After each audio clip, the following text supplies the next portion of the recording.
and wide. Hello everyone, I'm TG and I am finally back to talk to you guys about this amazing online experience that is Evil Dead the Game. Now, I've been out of it for a while, but I am here and I'm ready to show you guys some new builds for your favorite game. Now, so much has changed since the last time that I've brought you guys a build, and I'm not going to get into all the changes because you probably know them, frankly, better than I do, seeing as I've been out of it for a bit. But what I want to show you guys today is a build that I've been using for my boy the Blacksmith. I've been having a lot of fun with it. He is a support, but this is a way to play support that's a little different than what you might be used to. It's all about doing that big melee damage because our big chonky boy the Blacksmith is a whole nother beast. So let's just get into it. So what we're going to do today is talk about where I'm spending my points, telling you why I'm spending them there. Also going to crunch a few numbers for you if need be, as well as showing you guys some clips in-game of me using this build so you can be prepared before you get in there. Now, what I'm starting with is only 2 lowly points into Shems Plus, which will increase the amount we're healed by Shems by 15%, and it also increases the amount we heal our teammates by 15% whenever we drink a Shems. Next is the 1 point into Artful Dodger. You all know that you only need that 15%. 20 would be a complete waste. And here's where things are going to start changing whenever it comes to how to play a support. You're going to see a lot of things here that you don't usually see whenever you're, speccing into your support. The first of which is 3 points into Seeing Stars. And what that's going to do is increase the balance bar damage you do with your melee swings by 15%. We're also going to be using Weapon Master two-handed and Weapon Master one-handed, just a point in each to give us a 5% increase for each, because we don't know how the match is going to go. We don't know what weapons we're going to create with our skill. We don't know what weapons we're going to find. So it's good to just kind of cast your net wide, as well as we do need those points to get deeper into the tree. That being said, I'm also putting 3 points into Tougher Than Hell, which is going to reduce the amount of damage we take by 10%. Very important if you're swinging your melee in the thick of things. But what we really want is 4 points into Devastating Force, which increases our melee damage by 15%. And we also want Heavy Hitter, which increases the damage of our heavy melee swings by 15% as well. And that adds up quite nicely, especially whenever you're talking about a support. Now, before I go any further, I do just want to say, don't get it twisted. You are not John Wayne. Don't go in there swinging like crazy. Remember, you are still a support. The point of this build is to still do damage while supporting your team. So being a support is number one always. You're not going to do as much damage as your warriors. However, you are going to be a little bit chonky, and you're really going to be able to help out your team, not only with healing and all that good stuff that supports usually do, but you're actually going to be able to do damage to the demon to a noticeable degree. So taking all that into account, let's talk about how you're going to support your team.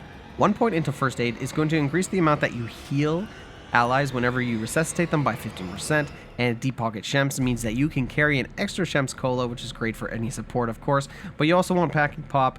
This means you start the match with the Shems, which is always a good thing.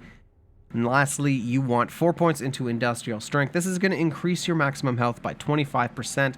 If you guys don't know, supports actually have the biggest health pool out of any of the classes, which you wouldn't think. You'd think maybe like a leader or even a warrior, but that is not the case.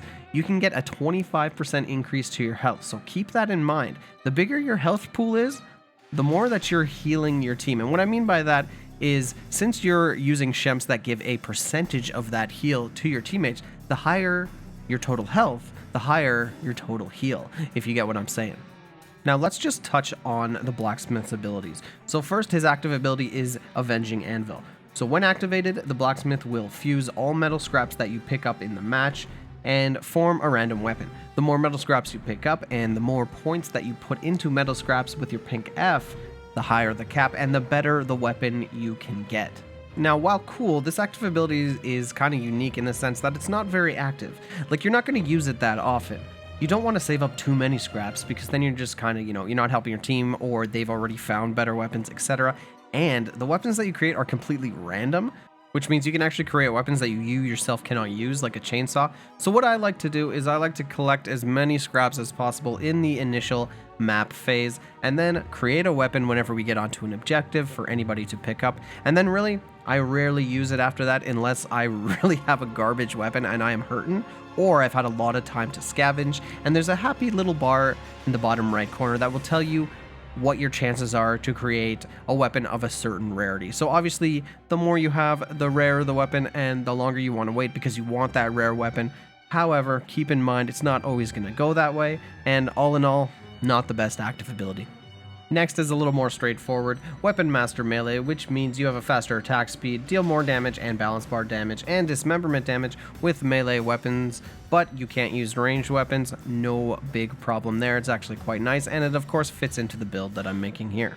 Next is the lovely Tough as Nails, which increases the maximum health of the Blacksmith to 400, and then you add Industrial Strength on top of that. That's an extra 25%, which is just lovely. And finally, we have Rough and Ready. So when using an amulet, the Blacksmith and nearby survivors have their damage increased for a limited time, and if you're lucky, the amulet might not break, so you can keep using it. So the chance of your amulet not breaking is 50%, so that's like actually really high. The cooldown is only 30 seconds, and you're going to get a melee damage increase of 15%, and this is going to last 20 seconds. So this is actually really awesome. It's one of my favorite support abilities in the game.